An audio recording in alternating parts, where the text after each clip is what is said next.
Today's episode of the podcast is brought to you by Eccentric, the makers of the K-Box and the new K-Pulley. Guys, flywheel training's really grown in popularity of late, and although it's something that's been around for a while, the simple reason that it's grown in popularity is because it works. We've been lucky to have a K-Box in our weight room for the past 3 years, and we've seen some really great things when it comes to improving the athlete's ability to change direction, and then looking at our return to play protocols with different lower body injuries with the student athletes. The love-hate relationship that everyone has with the K-Box is now just going to grow more with the addition of the K-Pulley. The ability to do standing presses, pulls, rip-throughs, and knee drive exercises is just going to be another arsenal to our training and another addition to the love-hate relationship that our student athletes have with the awesome tools that come from Eccentric. Go ahead and hop over to eccentric.com today to check out what they have. Guys, I can't recommend it enough, and I guarantee you won't be disappointed, not just with the products, but with the awesome customer service that Eccentric provides. Today's My Thoughts Monday is brought to you by GymAware, the leading tool when measuring performance in the weight room. Guys, VBT is all the craze right now. It's a hot, sexy topic, although it's something that's been around for a while. And the man who wrote the book on velocity-based training, Brian Mann, has called the GymAware the Rolls Royce when it comes to velocity measuring devices. Guys, the ability for you to shoot all your information right up into the cloud and store it right away is enough for me right there to make sure that this is something that I had in my weight room. Putting things together with instant feedback as to how the reps are being performed. On top of that, with the x-axis correction, so you don't have to necessarily worry about direct positioning when you're performing the exercises. Tying that in with the visualization of everything and the ability to allow the athletes to compete make this an absolutely stellar tool and something I couldn't recommend you having in your weight room enough. Hop on over to kinetic.com.au today and see everything that they have to offer. Hello and welcome to the podcast. Today, guys, I have the absolute pleasure of sitting down and talking with Butler Bulldogs basketball strength and conditioning coach Matt Johnson, just about his transition, moving from DC out to Indianapolis, and everything in between. This was an Instagram Live that we did a couple weeks ago that luckily I was able to record and save because this is absolutely killer. This is about 50 minutes of Q&A with Matt and I both breaking down everything from what's driving us to be better as coaches, to specific strength work we do with the teams, to speed work and programming and all sorts of different things. This is really an awesome talk, guys. I hope you enjoyed as much as I did. Let's get right to it. So how's Naptown? Hey, I wanted to show you my new home, man. I love it, man. Dude, so when we were there forever ago, there we go, man. The A10 for like 72 hours. They did not have this. So what is this? This is our just one-stop shop here. This is everybody. Really? Yep. So we have 20 sports here. So everybody trains out of this space. This coming spring, we're redoing the practice facility. So up there will hopefully be my new home. Facility for men's, women's basketball. Pretty excited about that. That's still in the planning process. But for right now, that's the shop. That's awesome, man. That's it, man. Got D. Marsh just hopped on too. It's like, the ghost of the A10 past. That's right, man. Running around in here. Hey, you've had some good new additions out to spend some time with you. Yeah, I'm excited, man. It's I said it when I was talking with Chase last week. I mean, you and I have talked about this 100 times. That we're really lucky in the league to have a lot of really good coaches that, for the most part, like they're good dudes and open to talk and share and rap and all that. So yeah, it's good. Yeah, well, you didn't make me look like a good guy in your Instagram story. I look like I'm an axe murderer. Dude, yeah. So what I was hoping is I was going to try to find something with the gray suit because I always remember the gray suit. I would rock the gray suit all the time, man. Went from the gray suit to the gray Bulldogs because you guys, one of the jerseys you guys wear are gray. That's I right. couldn't Yeah. find it. Yeah. So I I was went, all I was all about the gray suit with the buff and blue striped tie. yep. That was my go-to. Oh, yeah. That was for the big games, man. Yeah, well, I saw it a lot, so it must not have been for all the big games. Yeah, yeah. Yeah. So how we doing? Good, man. Kids Yeah. are back on campus first week. So you have your pleasant surprises, so you have those that you come the way you expect, and then you have the rest. So we're Yeah. kind of Yeah. dealing with that right now, but it's Yeah. good. Yeah. Good. Good. I think the No. best thing that happened for us, though, dude, to be honest, is they just refinished the floor yesterday. So we've got 3 or 4 days to kind of reacclimate the weight room a little bit Okay. before we throw everything on top of them. Good. So hopefully that'll go well. We'll see. We'll find out tomorrow. But Yeah. Yeah. That's awesome. That's awesome. so Yeah. what It's been about you, a. man? How are things going out there? Whew, man. I'm in the tornado right now. It's been a whirlwind. My first day was on July 9th. I had a full day of orientation, which is always fun to sign all the benefits paperwork and do all that. And then I met with the team, and that's always a really important part of the process with me. This is, I've made a few transitions. It's always a really important time to just sit and speak in front of the group before we even get into the weight room. So we're talking about standards. We're talking about the culture of work we're trying to infuse here, and who we want to be and who we can be. And I think that's always a really key part for me starting off is like, hey, speak to them, get them motivated, and give them a little bit of a glimpse and a vision of what this is going to be all about. So they're not trying to figure it out while they're doing it. And so, just half an hour. And, my message to them is, one thing I've learned here in the last 7 weeks, they love their dogs, and it's DAWGS. And, hungry dogs run fast, and that's who we're going to be. We're going to eat whatever on our plate. We're going to finish through the line. If it's 30 seconds, we do 32 seconds. And that's the challenge that I presented to the guys. So it's been great. Obviously, whenever you leave a place, I was sad to leave GW, but really excited for the opportunity here.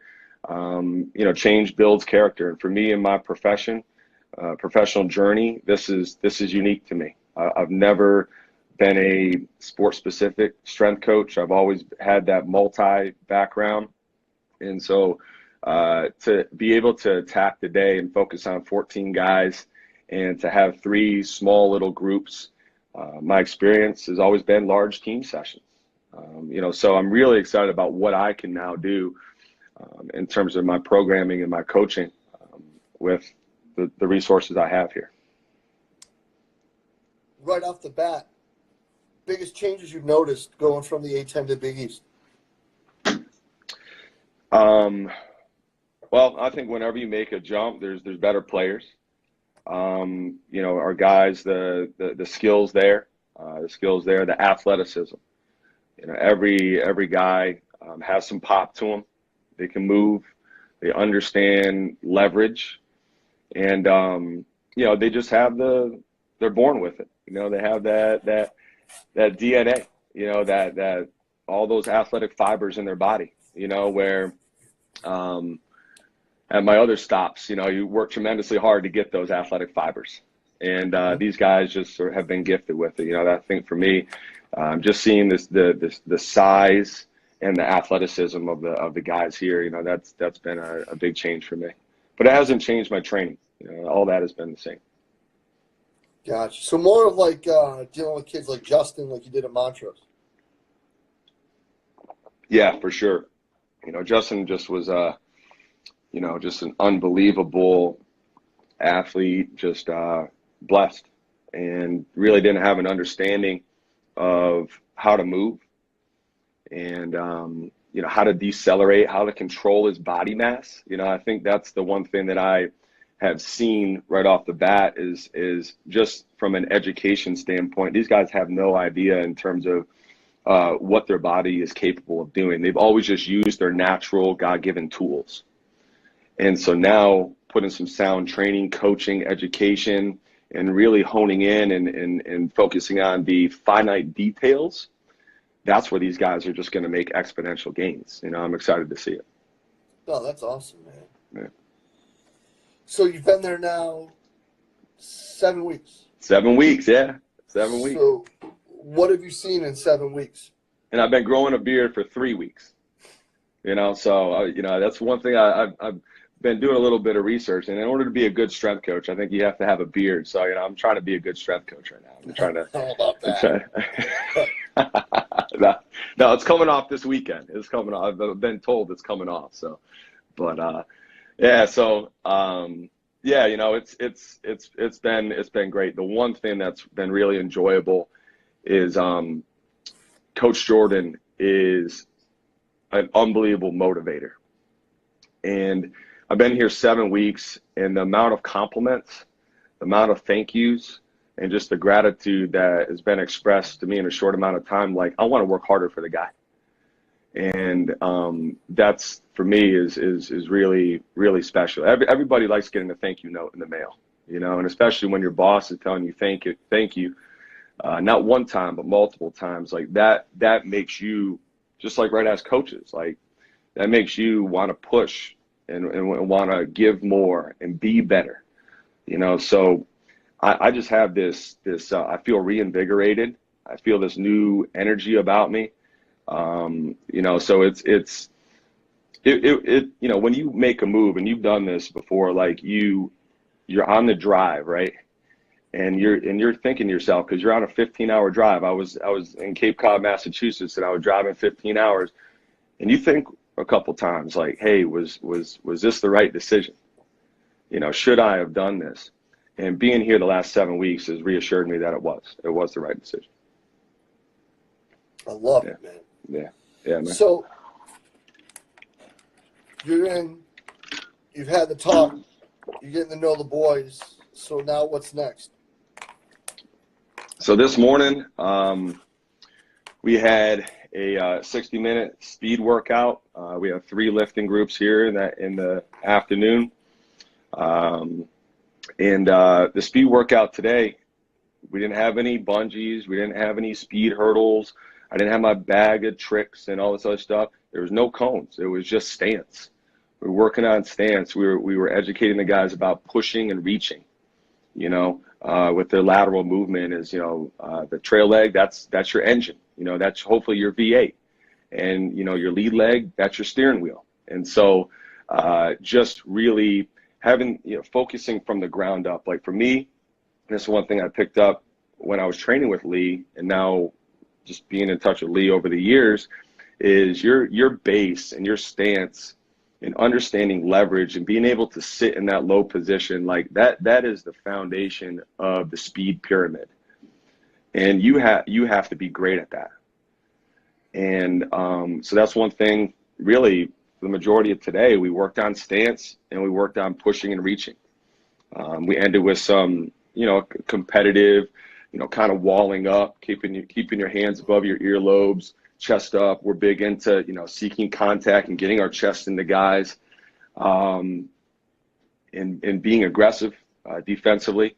And so we did a, you know, kind of follow leader type of mirror drill for 30 seconds, a full shot clock, and guys competed. You know, guys competed. So you know, it's been great, and to have the support, like I said, of the coaching staff, and to be able to be a fly on the wall and just learn about the game and just educate myself more about just basketball in general, just basketball one-on-one. Like, I played my entire life, and the amount of stuff I've picked up here in just a short amount of time has been tremendously beneficial to me as a strength coach. And that's one word of advice I have to any strength coach: schedule time with your assistant, schedule time with the head coach when he's available, and you know, get in there and you don't have to, you know, just be humble and just ask questions, and it really helps you explore those corners and think outside the box and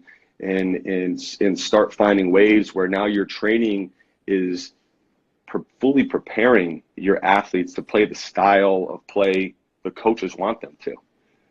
right? Like, does all styles of speed translate to the defensive schemes you're gonna play? And so that's the one thing, I'm really enjoying right now, is just sitting in those meetings. And it's kind of been a step by step tier system approach.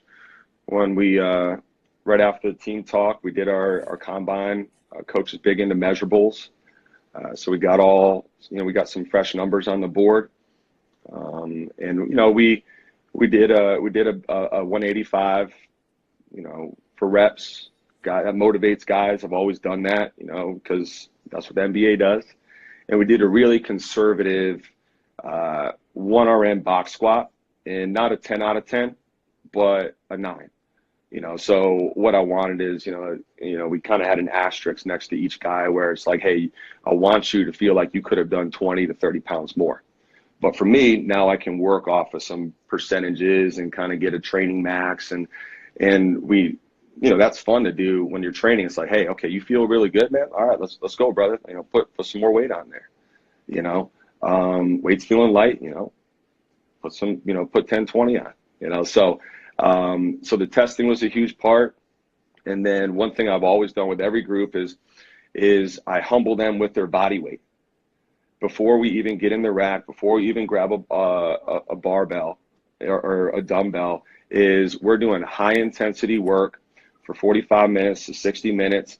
And I'm just humbling them, because elite athletes, they have one thing, Jay, they have an ego, right? And they think because they jump 44 inches that they can do all this stuff, so I've always done that kind of in terms of like the pre-K to kindergarten, the first grade, second grade, third grade, is they kind of feel like they're graduating in the program. And we don't spend a lot of time with it. We do 1 week.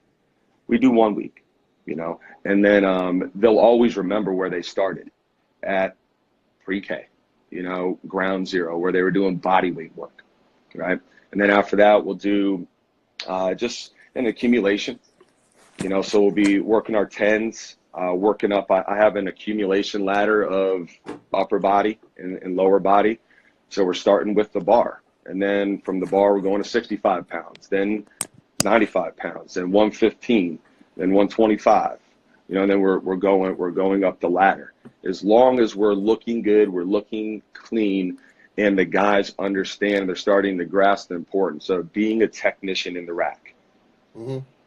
Being a technician, being technical. They're sure as hell technical up on the court. I see it all the time. They're not going to shoot the ball like this, right? They're going to be on top of that.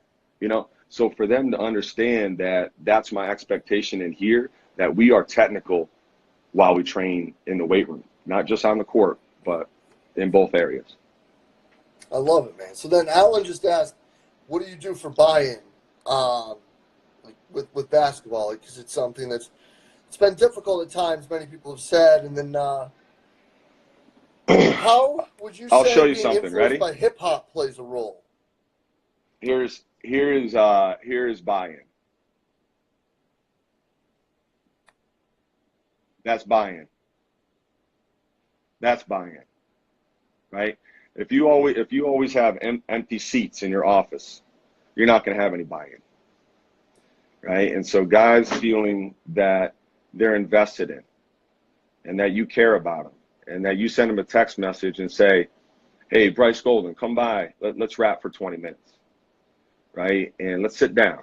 And you don't have to talk about strength and conditioning, nutrition, and how you have to get the essential 8 hours of sleep and all this mumbo jumbo stuff. Just get to know them as a person. That it will always be the greatest motivational tool. And it's what I experienced as an athlete.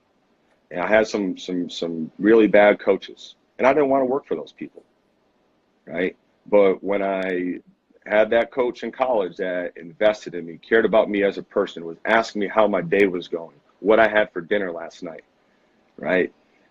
I wanted to work for him, and I listened to him. I like it, man. But I think the other thing too, especially with the relationships we're able to build, is understanding and building that autonomy through the program as well. And I just think that's across the board right now. more and more. I saw somebody like put out a paper that they were like, all of a sudden, this is like something new. And I'm like, cool, dude. I spoke about that at NCAA National last summer. Like, give me a break. Yeah, yeah. I mean, but here's the second thing too, Jay. I mean, like, you could be the greatest motivational strength coach, and you could be great in your space. But if you're not receiving the testimony and the advocacy of the head coach, it's all a waste. Mhm. And so that's another, the one thing, don't be too hard on yourself. There's a lot of great strength coaches out there that are doing everything they possibly can to build buy-in and motivate their kids, right? But they're not receiving that stamp. They're not receiving that stamp of approval from the head coach. Ultimately, that's what those players care about. Mhm. I don't control playing time and say, "Hey, Jimmy, go in the game." I don't do that. And so ultimately, it takes a tough conversation, but that will probably have to be something that requires a sit down with the head coach and to address those things. And say, "Hey, coach, I'm doing everything I possibly can. I got a lot of juice down in the room. I'm high energy. I'm meeting with my athletes and investing extra time and just getting to know them as people. But I just feel like there's a disconnect. I feel like you could be in my corner a little bit more. Be my corner man, right? Like, this is a prize fight. Be my corner man, and that's what I need. I'm out here in the center of the ring fighting for you, right? And so it takes a tough conversation. I've had many, right? But that's another huge part of being, building buy-in that I think a lot of people don't talk about. Is you could be doing you have a checklist of 10 things. You're doing all 10. But if you don't have on the bottom of that list the advocacy of the head coach, it's not going to happen. Yeah. Some C. Hayes Strength asked the question too. I don't know if we really I know that guy. I know that don't know guy. if we want Hey, to give man. this guy the time of day or what. Rising star, man. Asked about going in a new position, and he's talking about now because it's such a valuable time of the year. How much is your program tailored to meet the demands of the staff and system versus pushing what you feel is best? So actual programming, but more so logistics versus training days, conditioning, etc., based on time and hoop schedule. Yeah, I mean, that's a great question. It's one that I experienced today. We had a question from somebody, and I'm not gonna say, I can't say who, but it's like, hey, that speed work was great. Let's do another day. Let's do 2 more days. And based on my evaluation, we need to get strong. We need to physically get bigger. And so for me, strength is always on the top of the list. And all the on-court stuff, that's great, that's fine and dandy. But you need to be strong for all that stuff to translate. And so we're about ready to approach a strenuous season, and I want to build some resiliency and some durability in our guys, and so that's where the strength piece is key. Typically, I would have built all that by now. In the month after Labor Day, like, we're really jacking up the movement stuff. We're really jacking up the energy system development. But for us right now, we're doing an upper lower split. We hit lower 2 times, and we hit upper 2 times a week. And so we're hitting 4 sessions. We got speed and agility. Wednesday is typically our off day.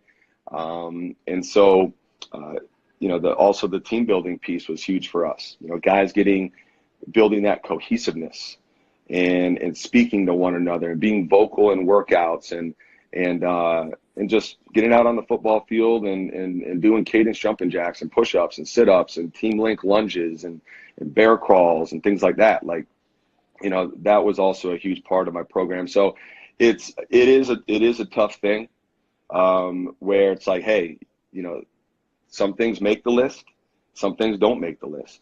But my word of advice is be the expert. Be the expert. I came here to rule this domain. And, through conversations with Coach Val, he was fully supportive of it. It's like, hey, that's your area. You're the expert, right? And so go into the meeting, be respectful, be professional, but be the expert. And just don't, carry the team's bags on, road games. Be the strength and conditioning coach. And at the end of the day, like, I think that's our job, is to stick up for what we believe. And so for me right now, hey, we're not going to do another speed and agility workout. We're gonna use that time to get strong, and we're going to use that time to get big. McCabe, that's only part of it. Nutrition's a bigger part. Ryan Banta, where does absolute speed place in your sessions? I will say, when you're talking absolute speed with basketball, Is that max velocity? I don't think so. Ryan is a track guy. I think that you're talking like max V. Keith and I talked about this a bunch. I don't do a lot of max V. I do a bunch of starts, accelerations, 10s and 20s. And then our entire first block coming into the fall, like right now, is all extensive tempo, and then we go into intensive tempo. There are some guys who are more advanced. So like the brother of the one kid that he mentioned, who was running 15-second 110s today on the minute at 270. I'm like, what? Like, you don't need me. Yeah. There you go, man. Yes, sir, baby. Yeah, but like they're doing more of like the Val Victor Salihunov model, where there'll be a glycolytic day and then a high speed aerobic day, so hill sprints, and then more tempo where we're changing direction and stuff. What about you, Matt, when it comes to max V type stuff? Do you guys do any of it or no? No, I don't do any of it. I've always done kind of acceleration, a little bit of transition, heavy deceleration, guys understanding how to slow down, how to contest, how to drop down in the stance and guard their yard. So yard being this, being able to work aggressively in that space. And for me, that translates. Now, the argument, a lot of people say, all right, well, you need to do some max velocity work for hamstring health. We do a lot of treadmill work. I like treadmill work. I know that some people blast it. But two things I like from it is you get that hamstring training. If you're running at a high speed on a treadmill, you know what I'm talking about. Your hamstrings are smoked, okay? And I'm controlling the work capacity of the athlete. And that's always kind of been in question for me in terms of anything we do, right? Okay, 225 is 225. It will always be 225. Now, when you step out of the weight room and you're doing speed work, okay, is the athlete operating at the level of effort they need to operate at to benefit from that work? Same thing with the conditioning, okay? We can kind of manage that with some time sets and things like that. But you understand what I'm saying, like, to get fast, you got to train fast. And you can't be going 65% in a speed workout, right? So the treadmill is great as well, but what's your durations on the treadmill? I'll do, anywhere from, we'll start 30 on, 30 off. We'll move up, 40 on, 20 off. I love the incline stuff, so we'll do 10% incline. I like that for guys punching and lifting, getting tall. A lot of basketball players, right? Okay, think about how a 6'10" guy, think about how much his one leg weighs. I know, right? It's wild. Okay. I mean, it's like a giraffe, right? Yeah. But like, so, to a lot of these guys, they skate, right? And their feet are low to the ground, and they're skating, and they're not punching and turning over, right? And getting into that flexion that we want, okay? And so right away, okay, I can make you faster by doing some incline treadmill workouts, okay? Hill too, right? But once again, it's kind of that catch-22, impact, non-impact type of thing. I've always kind of done treadmill because you can control the work capacity, low impact, great for hamstrings. I like it. So Keith 3 is asking how you prepare your guys for the overhead demands of basketball. I'll let you hit this one first. Yeah. I love overhead work. You look at the game, everything you do is overhead. So I'm a big advocate of, vertical pressing, single arm, some strict presses, uh, Z press, so you're seated in the rack, bars on the pins. That's great for just core stability, postural strength. I love that as well. But we do a lot of it. We do a lot of it. I've always done bench press because I know that's one thing coaches can relate to is, how much you bench. But the vertical pressing, overhead pressing, I mean, that is really key. The one thing we also, which we've been hitting hard the last 7 weeks, is a lot of waiter walks. Okay, barbell overhead, walks forward, backwards, single arm here, really, pulling the scap down, stabilizing here, holding for time, right? And for us, I think that's really, really key. One kind of core shoulder drill I love is you stand on a bench and the athlete is holding a medicine ball over their head, arms fully extended, and you just kind of give them some perturbation there. You're giving them some taps, right? So they're not seeing the stimulus, right, and what you're doing, but now they got to stay strong, right, through their their shoulders, and they got to stay strong overhead. Yeah. So to answer that question, yeah, we do it. We do a lot of it. I love it. Yeah, Keith, I'll jump on that a little bit too, man.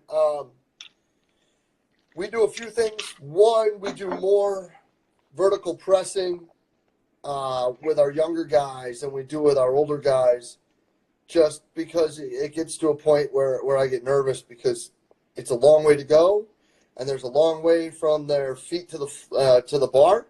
So when it starts to get heavy, if a little freaking fat guy like me leans back a little bit, it's different than a guy who's 6'6", let alone 6'10". And if my back's sore for a few days, nobody gives a shit. But if my point guard's back sore for a few days, I'm eating Hungry Man meals for the rest of the semester. So we do that early on, and then two things that I took, one from Doc Yessis and one from Dr. Vukoshensky.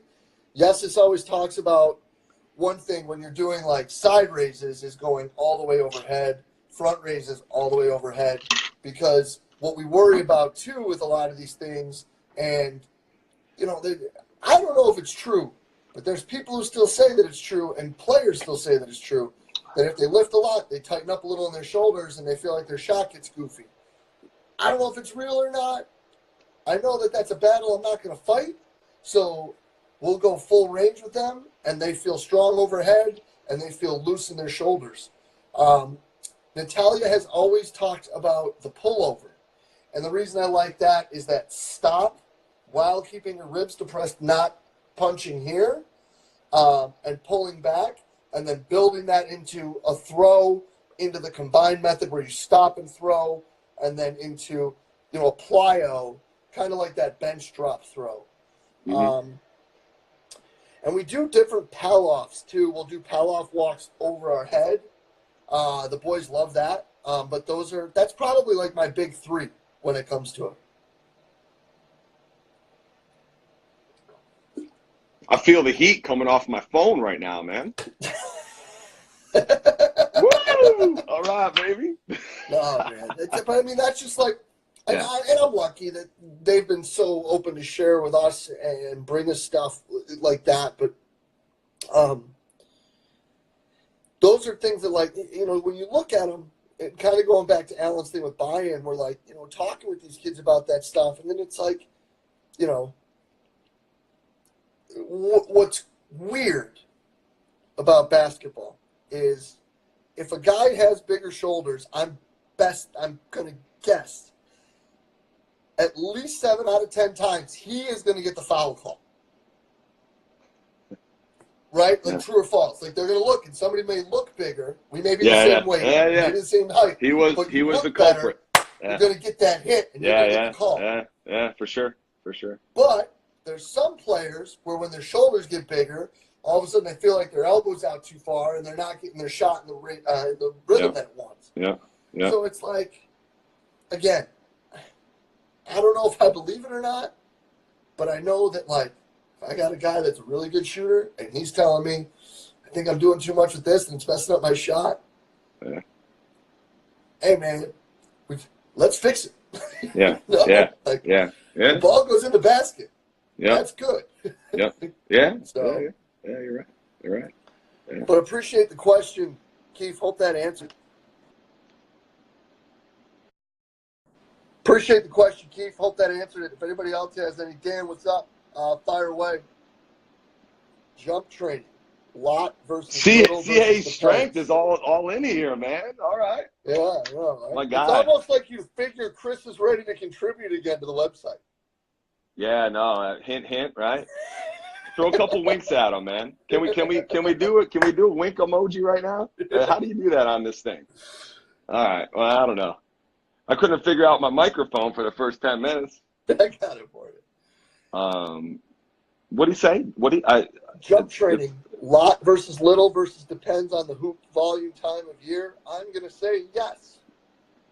Yes. Yeah. No. I mean, high force on the court, high velocity in the weight room, and that's kind of always been my thing. So we'll hit it. We'll hit it a lot. Wow. Okay, you can go through all these comments here. Okay, Yeah. I didn't know you could do that.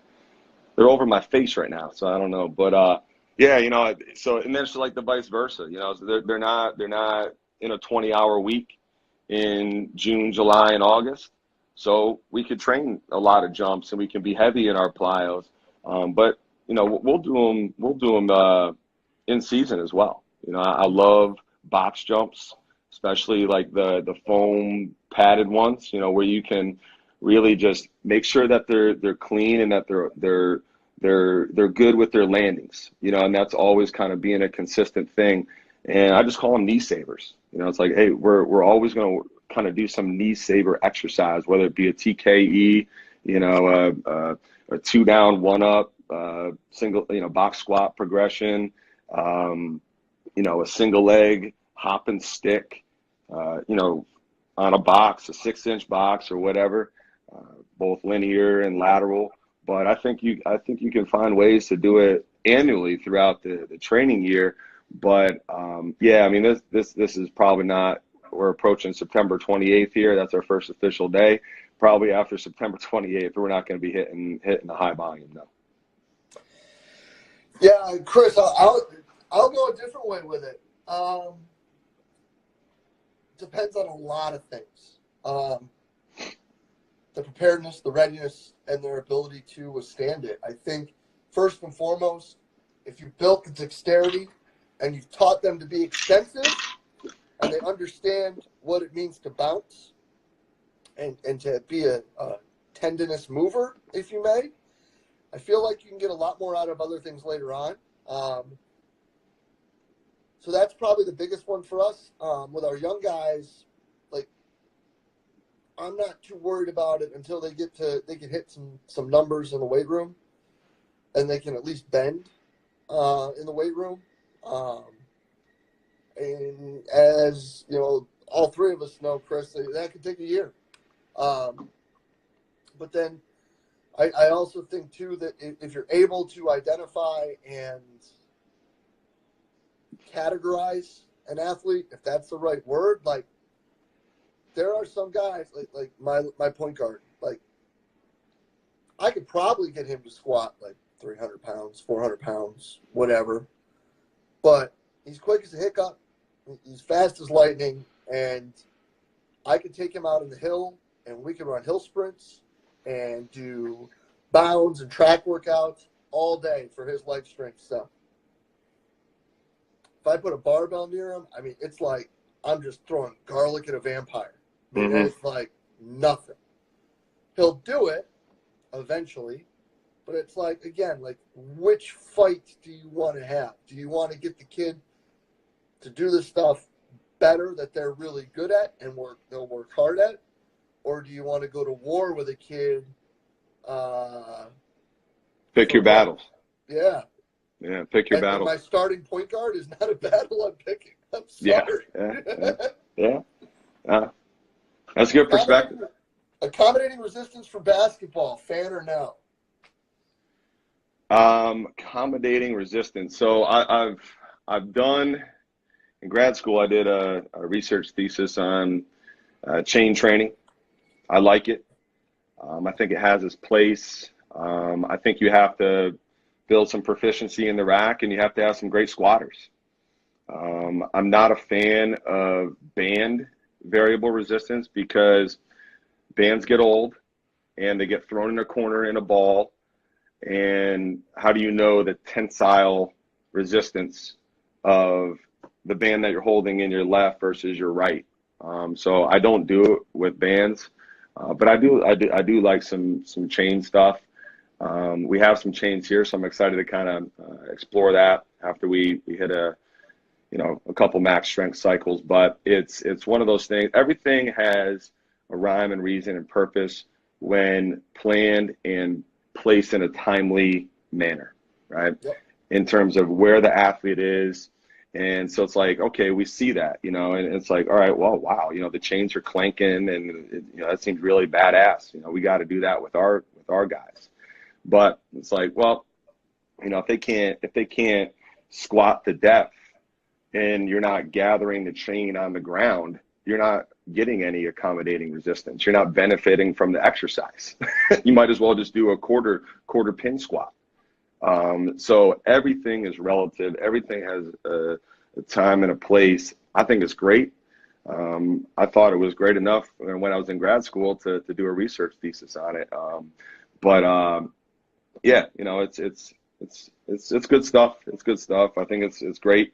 To kind of take advantage of the velocity curve, where, the weight gets lighter, where you're, disadvantaged mechanically, and then it gets heavier as it's more advantageous mechanically for you. So I think it's great. I think it mimics it. I think it matches it, but you have to have great squatters, and you have to have people that are disciplined and understand how to train. Mm-hmm. I think that's the biggest part of it. If they're technically proficient, they know what it means to strain under the bar, then I think that it's okay. The problem with that is straining under the bar can be a long, long way. So I guess I would say, am I a fan of it? Yes, if it's needed. If it's not needed, I don't know. I mean, like, they can do a lot of things that are explosive and fast and this and that, where you don't, put that extra torque on such a long lever. But yeah, with that being said, years ago, we were doing it twice a week. So yeah. I mean, here's the other thing too, Jay. Like, there's a lot of debate about like full squat, quarter squat. And for me, like, I'm always gonna first and foremost like build a full squat with my athletes. And once we build a full squat, they're proficient at it. We're seeing, incremental improvement. We're packing some LBs on, and we're getting stronger. Okay, now we've graduated, like I talked about earlier, we've graduated to the point where now we can start doing some heavy quarters. So everything has a time and a place. 100%. This is a great question, Dan. Sport-specific exercises for basketball. Sport-specific exercises for basketball.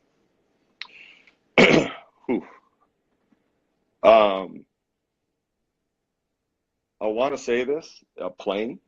That's what I was going to say, basketball. Yeah, playing. I mean, I'll tell you right now, man, I'm not down here with the bands all over the place and, attaching the ball and doing all this stuff. I'm not doing that. No. I'm being a strength coach. I think speed training is sport specific. Where today we had a great workout. It was very specific to who we want to be defensively. Okay, that's basketball specific. I think you can get, you can hone in and you can do some good things that you can't do in the weight room up on the court. But yeah, I mean, we have bigger fish to fry down here than attaching a band to somebody's hand and having them do a jab step with a basketball. We have bigger missions to accomplish. 100%. And I think, oh, hey, Mom just hopped on. How you doing? There we go. If So you're not using a basketball attachment on a cable machine, are you even a basketball guy? That person has humor. I like that person right there. yes, I'm going to jump on that sports-specific question and kind of piggyback off something you said, and that is if you understand your systems and you understand what and how the team operates, then I feel like understanding how you can make them more proficient movers is probably the most important thing when it comes to developing a basketball player. Obviously with us running kind of that matchup zone and the Princeton offense-based system, how you cut is really important. I mean, and it's important for Yeah. everybody from our point guard to our five guy, and it's how you cut. Can you, at 90, 45, and 270, can you put your foot in the ground and can you quickly and explosively change direction without getting stuck there, So then you're looking at what things develop, not just those movement skills, but those movement qualities. And again, we come back, extensive jumping is so important. So is that basketball specific? Is teaching them how to cut better basketball specific? Is teaching them how to be more explosive and violent on that first push basketball specific? Maybe. Yeah. Or is that just being an athlete? Yeah. Like teach them to be better at things that they need to be better at.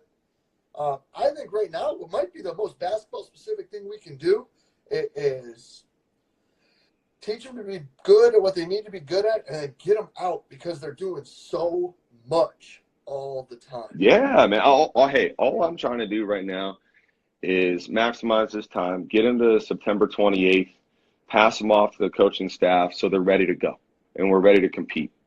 And general fitness, general strength, all that, right? That's general preparation. That's our job, right? We have some great assistants here. I'm not dabbling in any of that stuff. I mean, let people be successful in what they are paid to do. And I think you really start getting in a world of trouble as a strength coach when you start attaching a band to somebody and start working on jab steps and pivoting and all this other stuff that you see. I think it opens up to, it's like opening up a can of worms. Mm-hmm. Yeah. I think it's also something to be said that if we're gonna chirp about, skilled coaches or sport coaches running the kids into the ground, then we should probably stay out of their lane too. Yeah. Yeah. Like, I understand you don't want to be in silos. Like, that's the new cool, hip, sexy thing to say. Yeah. But, you don't want to get on – you don't want to be on your neighbor's lawn all day either. Yeah. 100%, man. You're right. Trust your staff. That's really what it comes down to. Yeah. I mean, it's I'll tell you what, like, and you understand this. When you're on the road and it's during the season, like, you spend more time with those people than your family. And you're breaking bread with them on Thanksgiving Day, and you're breaking bread with them on Christmas Day. And if you can't sit down and have a tough conversation that involves your student athletes, then you're not family. Family can talk about anything. And so I've always been, and you know this about me, I've always been transparent. I've always been real. I've never taken myself too seriously. I fully admit when I don't know stuff, right? And I ask questions. And I think that's the biggest thing. We're testosterone fueled people, right? Like strength coaches, like we're aggressive minded people. And I think it's very difficult for the majority of us to sit down and to be able to say, hey, you know what? I'm not as good at the basketball thing as you. Teach me everything you know, right? You're Yoda, right? I want to learn. And so for me, that's one thing that's always benefited, me in my career is like I've just enjoyed being a fly on the wall, learning from a lot of great people. And I've never taken myself too seriously. I love it, bro. Well, listen, man, we've been rocking here for like 50 minutes. So I'll let you Hey, get back time to flies, man. Hey, yeah. I want to say, I lost you on the audio, but I know this isn't done enough, man. And the one thing that I'm on a mission for is improving the field of strength conditioning. and that everybody has like a 5-year lens and goals. And that is one of my goals. And you're one of the reasons why. We are all connected in this, right? And for me, it's a brotherhood and a sisterhood. Everybody is connected, right? And you are the strong link that holds us all together, right? And so I appreciate you. I appreciate your friendship. I appreciate what you do for this profession. It's not said enough, the amount of time you put into making us all better. And you are that strong link. And so you've motivated me. I'm on a mission to do it. And, it's all love, man. It's all love. And I think we need more of that. Right? Thanks, buddy. And we need more of that in this profession. We need more love. We need less hate, right? Be less about your ego and more about your humility. And let's get better together. No doubt. So I'm excited to embark on it, man. And you're the reason why. Well, thanks, bro. It means a lot, man. We got to get that home and home. Definitely got to get that. All right, man. I lost you. I'm sorry, man. Oh, well. All right, bro. Well, thank you. All right, brother. Have a good day, all right? Take care. Man. Appreciate you, bro. We'll be in touch. All right. Go Dogs. All right, guys. Thanks for coming out. And, yeah, we definitely are taking care of the boys. And, guys, we're going to try again, as always. If I can save this, sometimes I can, sometimes I can't. I'll figure this Instagram thing out at some point. But yeah, appreciate you taking the time. For those of you that stuck around the whole time, Mark, appreciate you for being here again, bud. Chris, thanks for all the questions. And yeah, everything you do for us here at Central Virginia Sport Performance. We're going to keep trying to do these, so y'all keep in touch, keep on the look. We'll be rocking with these weekly. Cheers. See ya. And a huge thanks to Butler's Matt Johnson for spending the time with us today, guys. Just sensational stuff. MJ is an absolute wealth of knowledge, and I can't thank him enough for spending the time with us today and being so open, honest, and candid with answering those questions that were provided. Guys, just sensational stuff. And as always, if you did enjoy it, please share it through the social media outlet of your choice. Facebook, Twitter, Instagram, whatever it may be. Again, we are just trying to get the best information out there to all the fantastic coaches that we can.